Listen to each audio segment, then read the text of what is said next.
right, I think we're back. And We are. yeah, I think we're back on, dude. Just like that, see? This is number 2. This is video number 386, I think. Yeah? How many have we done? Oh, this is One. really our first one. All right. Yeah. This is our first Trying to get a natural angle here because I want to look at you and when I'm talking. Right. So this is best. I'm trying to find good camera positions. Okay, cool. So we need to learn how to fade out that music other than just kill it like I just did. But this is our Mighty House Patreon video that we're going to do. And this is our checklist series. Checklist number 1.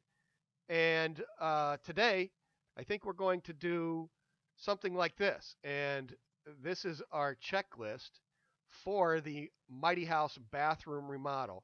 And we've got a couple pages here after this video is posted. We'll also have this posted for people to take a look at. But we're going to run down through this real quick and make a quick few comments and explain people how to use this and how to use that checklist right there. So this is really something I think Rich has used a lot in the past with his company and with the current company. Are you still using something similar to this? Yeah, I mean, we use interior designers all the time, so I always give them exactly what I need from them in order to get proper bids. Okay. So I think the way that these come about and the way I just wrote this one up was if you want to remodel your bathroom, it's pretty easy to just call a bunch of guys and say, I want to remodel my bathroom. Sure. And you're going to get prices all over the board because you don't have anything really set up. Now, if you're not moving walls, that's fine. But now what you need to do is tell them exactly what you want in the bathroom. Right. You know, what fixtures and what towel bars, and you really need to do your homework. So I've got like a little thing here that we'll get into more detail. But I have a bathroom I'm about to do. So I have a sketch of the floor plan. I have cabinet drawings. I have cut sheets for lighting fixtures, all of the other fixtures that are going in there. And this is what I would supply to somebody. This package is, I want to build this bathroom. Here's everything I need. And here's from my cabinet company, what my drawings are going to look like, you know. So you put all this stuff together and you can actually make this work. So this checklist is telling you or going to show you what you want to think about and what you need to put in there to price. And you'll notice that it's set up in 2 sections. The top is all material. Okay. And then we have a section below, which is nothing but labor. Wait, you've got labor on here then too? Yeah. We have a section for labor. Yeah, look at that. Okay, so you've got permitting fees. Mm-hmm. General contractor, dude, you can do this yourself. You don't need a contractor. It's easy. No, you don't have to get a general contractor. You could do it yourself. Sure. So but you've already got a full-time job though, right? You're working 40 to 60 hours a week already. So why not throw on another full-time job and go ahead and just general it yourself? Well, the thing I always try to tell people is regardless of what you do for a living, if you've got a job that you can do overtime and make better money, then go in and get all the overtime you can and pay somebody, because it's going to put less stress on your relationship and you'll probably get a better job. Because there's nobody that's going to do this on the side, after work and on weekends and get it done in a reasonable amount of time. Correct. And that's the key here. Do you want to do this for the next 2 or 3 months, right? Would it be nice to just have somebody come in for 8 days, 9 days and be out of your face? Oh, no. 2-3 months, dude. Yeah. 3 months. So. All right. Just as a word of caution, just don't do the 1-day bath redo. No, man. Those are Don't awful. do that. Those are yes. awful. All right. So, all right, let's get to the list. Okay. So let's go ahead and get started on this. You're first up, and you can see this now too, correct? I can see it. I think they can see it. Good. So some of it seems kind of like a no-brainer, vanity-based, right? Okay, well, you need a manufacturer, model number, and the finish. Now, like everything on this list goes that way. And I put on that right side list price. Now, nobody wants to pay list. But the truth of the matter is, if you go on the internet, most of the pricing you're going to see is list. Yep. Now, let's say you might be able to save 10 or 15%. Uh-huh. Fine, you can always do the math yourself based on that. But my plumbing contractor typically buys stuff at 30 off list, or I could buy a direct 30 off list, but my markup is 15%. So now you're actually only getting a 15% off list. And there's nothing wrong with me making money on the fixtures because that's how we keep our doors open, pay our family, and I'm honest with my clients, and I know you are too, Ron. Yep. So that's a fair markup. Well, $100 faucet, I make 15 bucks, and I got to warranty it for a minimum of a year, but usually we hang around any longer. right. So that means now you're responsible if it breaks or something's wrong with it. You're going to come back out for that 15% and take Right. care of the issue. So Right. that's part of the reason for that markup. So Right. you've got So that's why I always, you've got sink if separate from top. What do you mean by that? well, because you can buy a cultured marble top Oh yeah, right. and it will have the sink built in, but majority of people do granite countertops. So then you might need a Kohler sink. So that's what I got there. That's my Kohler sink there. Okay. You can't see it. It's all right. Don't worry about Wait, it. you want me to I can here. Nah, it's Too no, late. because I forgot about that. I already hit the Okay, button. so- So now there you go. So that's the Kohler sink. Okay, I'm going to use this as an example. Leave it on there for just a second. Sure. So when we go back to the list, and let me get used to doing this. Uh-huh. So you'll notice it's a Kohler. See out there? It says vertical undermount bathroom sink. It's Yep. a K2882. Correct. And then the other key thing here is if you look here, Uh-huh. it says finishes. Oh yeah. And under finishes, it says -0 is white. Okay. Okay. So Kohler's fixtures, white is the least expensive. Biscuit's right there. But when you get into red, black, and blue, Mm-hmm. it can be very, very expensive. So you make sure under sink that you would put Kohler.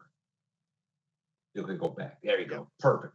Under sink, put Kohler. Yep. Model number K-2882-0. Right. Meaning I want it in white. And then where I have finish, you write white, because that's like the double, twice the chance of somebody screwing it up. Right. And then you can put the list price.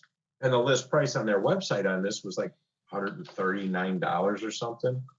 And my actual price on it was about 30% less, but that's good.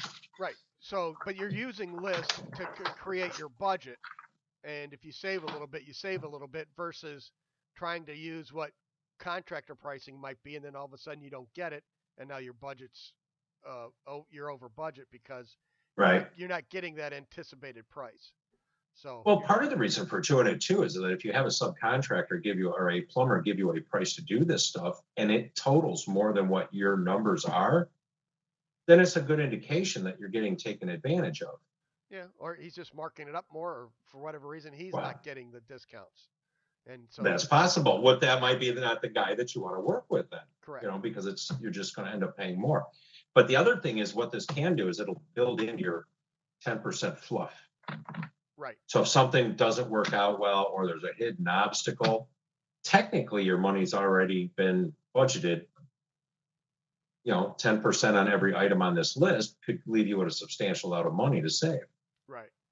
So it can work in a number of different ways. So running down this, there's no quantity in here. So if you had 2 medicine cabinets, for instance, you just have to write 2 or something like that just to keep that square.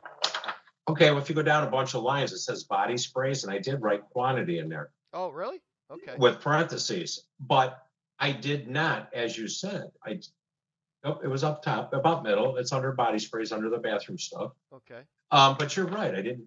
For me to add and I will do that now, I will add quantity column because most master baths that we build now, 2 sinks, 2 faucets, 2. Right. So no, we're going to have to add, and that's why we're going to edit this and then put it online. Sure. Okay. And then same thing with like floor tile. Usually Quantity. we need a quantity. We need a square footage for Yeah, because we're going to want to do square footage. Sure. So, and then for each line item, it's different because you've got your floor tile like you have listed here. You have floor tile, grout color, then Hmm. shower floor tile, and then you've got Right. wall tile. You've got three different line items for tile, which is Hmm. good because you may not want to use the same tile in your shower base as you do in your floor in the rest Right. of the And then if you bathroom. notice, right, and you keep going down, I actually have on there Listellos and trim tiles Yes. So and you because a lot of the Listellos and stuff could be $10 a piece. every bit of that, dude. Right. Or more. Yeah, definitely. But the point is you don't need a lot of them. Your standard shower is 3x4. Right. So you need, 4, 7, 10 linear feet, two Hmm. bands. I need 20 of them. Correct. So if they're $10 a piece, it's $200 right there. And that's where people don't do the math right. Sure. Where all of a sudden it's like, oh, damn, why is this costing me so much? Oh, because that little red pencil molding you like, Yeah. most expensive thing in the store, right? Yeah. Exactly. So, no, I'll add the quantity in there because obviously, and it's funny that I didn't do that, but yeah, no, I'll definitely add the quantity column in there so we can do that. And then, okay, I'm going back up your list. Toilet, and then you've got seat underneath there. What do you mean by that? Oh, and Well, air. not every, Go ahead. yeah, well, not every toilet comes with a seat. It depends on how you purchase them. Because like Kohler, for instance, and Toto both have soft close seats. They have bidet seats. They have a Yeah. number of different things. So your toilet might be, let's just say 150. Your seat could be $39 or it could be 450. Or 1500 if you do the bidet setup where it has the blow dryer and the seat warmer and all that other stuff in it. Right. So seriously, bathrooms can get out of control quickly. Oh yeah.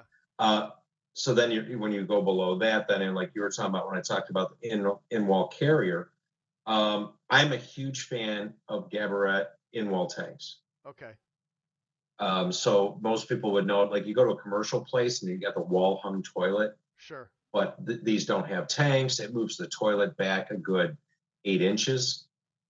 So it clears up floor space, but it's really nice because you don't have the toilet sitting on the floor. So if you want to mop your bathroom, Right.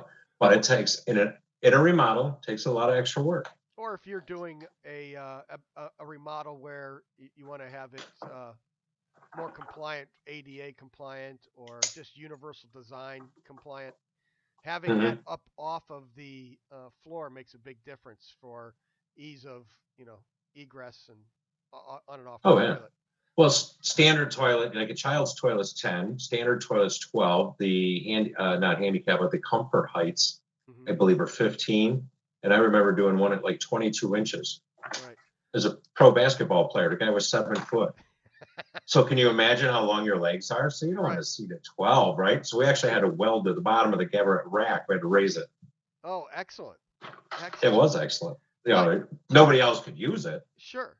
But the thing is, with the Gabarette, you've got that versatility to change that seat height, and it's very simple Yes. to do, and it Yeah. doesn't change your options very much. So, Right. And again, Gabarette Kohler has the same thing where they sell it as you can buy the bowl and the carrier, and the carriers you can buy them 2x4 walls, 2x6 walls, top buttons, face buttons, and hmm. then the buttons they make a bunch of different kinds of buttons. So yeah, you could spend all day just on that.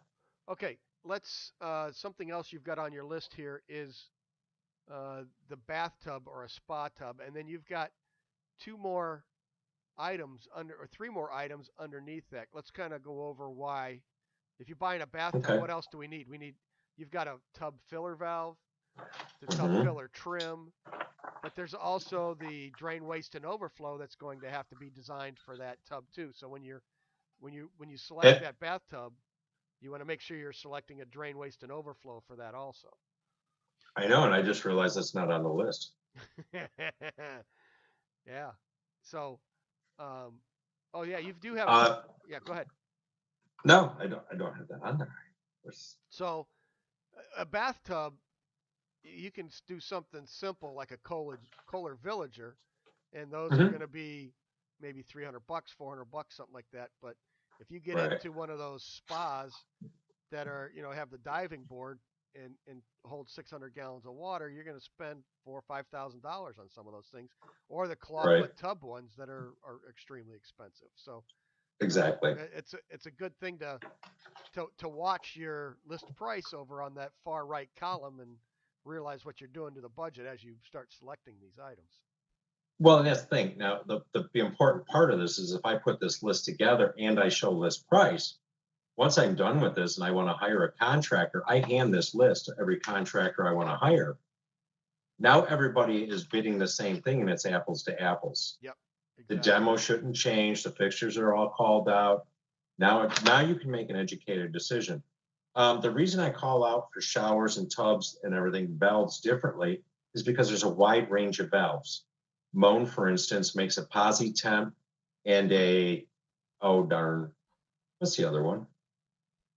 Posi temp and, all right, we'll have to just skip that and we'll edit it out later. No. But anyway. No, we won't. No, I know. I'm trying to think of that too, and you got control of my computer.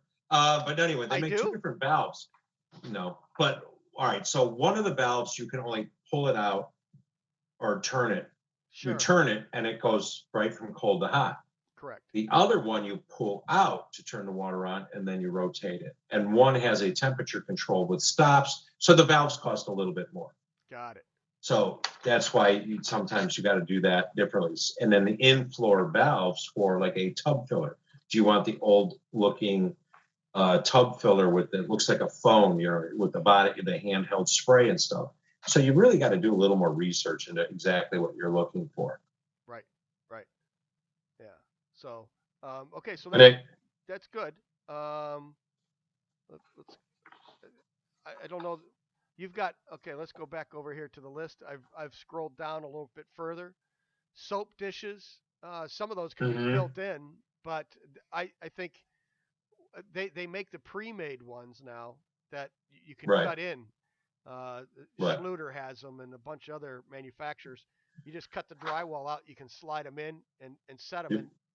It's very versatile because you can move them around to fit your tile layout.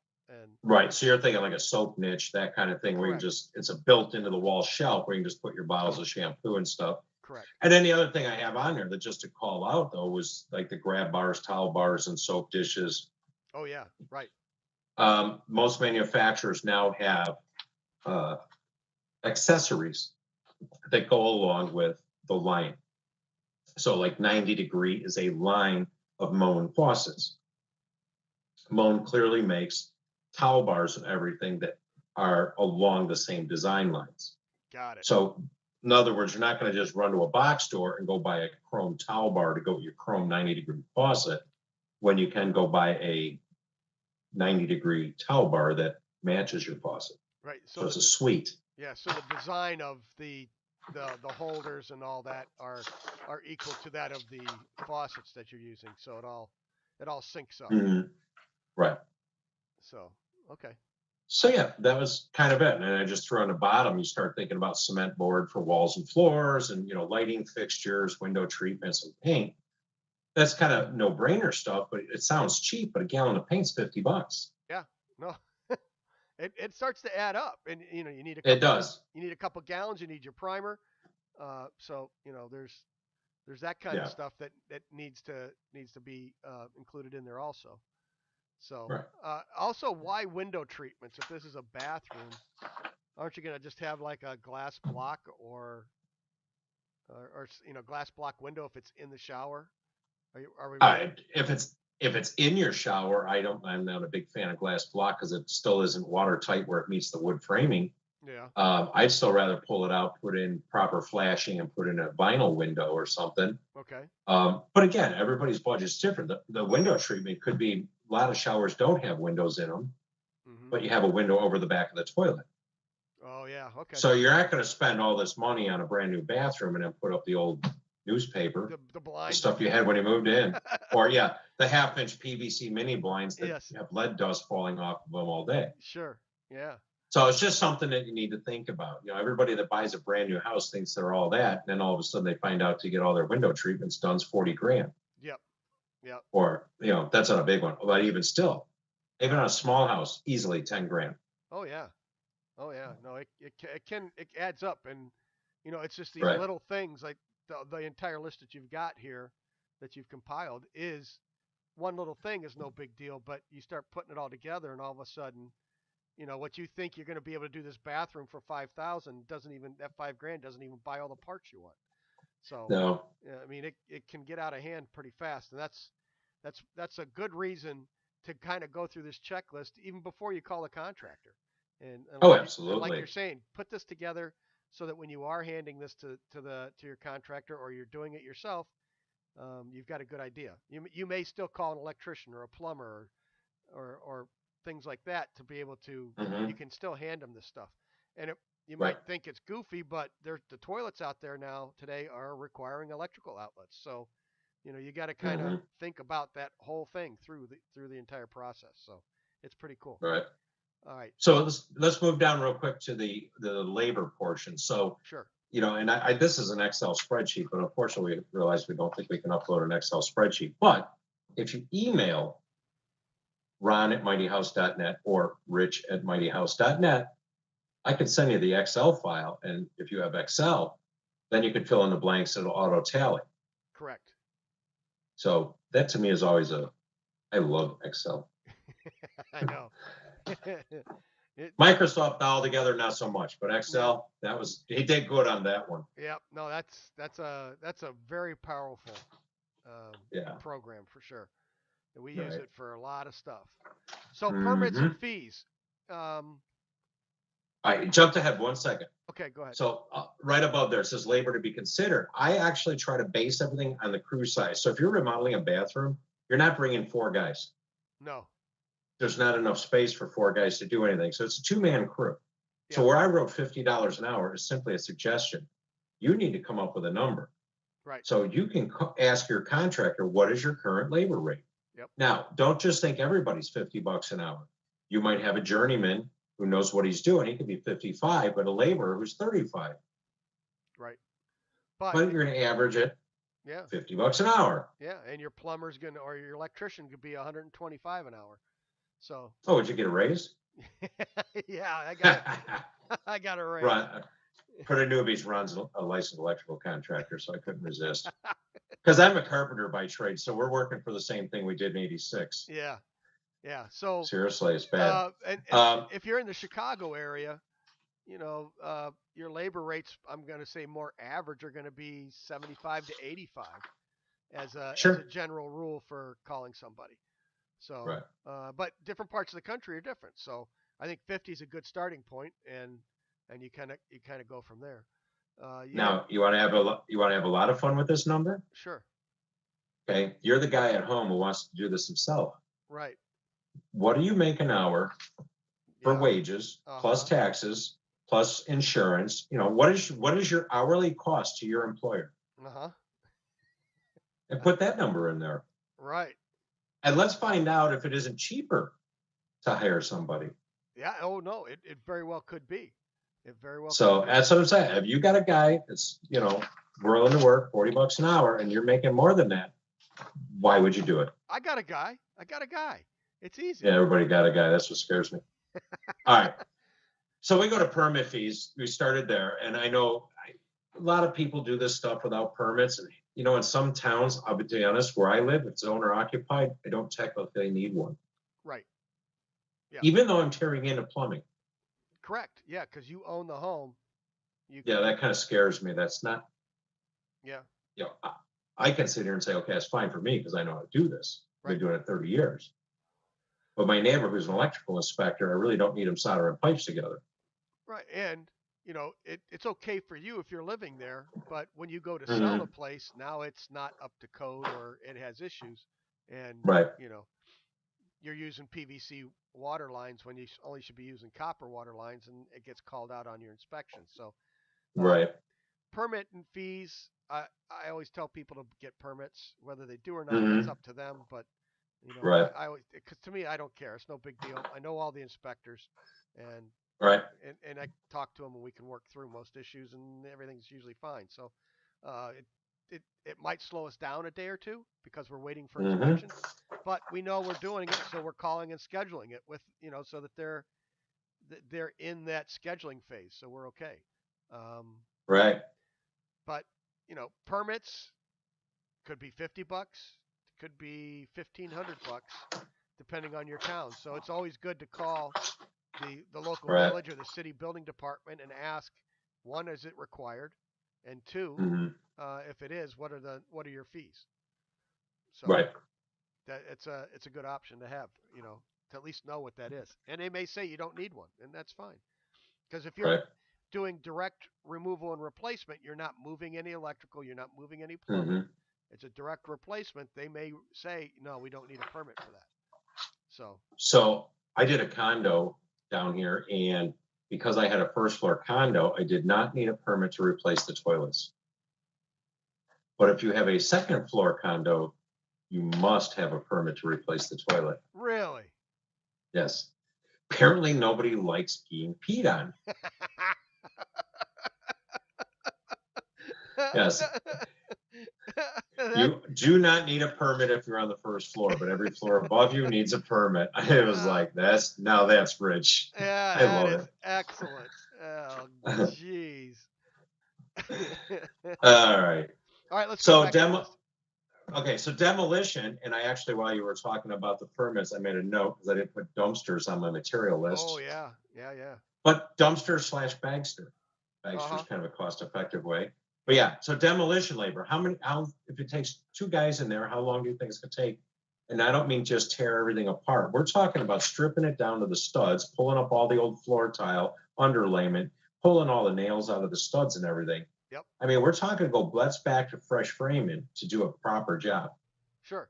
And if your house was built in the 70s, two guys a day, that's cleaned up, it's done. If it was built in the 20s or older, you could have 2 3 days of demolition Yep. getting all that out of there. So that it makes a big difference on the age of the home. Yep, So they have that mud set wall and oh floor tile that you're out there with a sledgehammer and they got all the chicken wire in there and it will not come apart. yep, yep. So So yeah, it's crazy stuff. yep. So that and here's the other part going back to permits. If you've got your bagster sitting out on the front yard or the dumpster and you don't have a permit, that's just like throwing up a huge red flag to the building Come, inspector as he drives by that something's going on there. So, yeah, it, come see what I'm doing. yeah, yeah, and they come just strolling in the front door. You're like, oops. So, Hmm. all right. And I'm So, going to tell you right now, if you get red flag, it's much harder to get it done. yeah, now you're dead. You're dead in the water Right, until everything gets done. You do your drawings. You get all the licensed contractors all signed up and make sure everybody's going. And yeah, I mean, right, you lose a couple of weeks, putting it yeah, all together. So, and if you're to the point where you've got all your drywall and tile up, they may say, I want to open up the walls. I want to see how those valves are connected, how the electric is done. And hmm. if you have to open up that stuff again, it's not fun. So, No, I mean, it costs money. yep, So, and time. so So, again, okay, once you get all your demolition done and your walls stripped bare and clean, because it was always a pet peeve of mine when people said, I'm going to do my own demo and then you can come in and do the remodel. right. And if I went in there and I'd start getting my hands cut up because they didn't pull nails, and Uh huh. you want it stripped perfectly clean, Yep. right? Plumbing rough, electrical rough is something you know better than anything, Ron. Oh How yeah. often when you've got a bathroom, how is the electric deficient? It well again, if it's if the house was built in the 70s, or it's newer than that, you might need to pull a new circuit for the hair dryer or something like that. But at least in the Chicago area, you're going to have your conduit, or it's going to be wired properly, so you don't generally have to replace your wiring.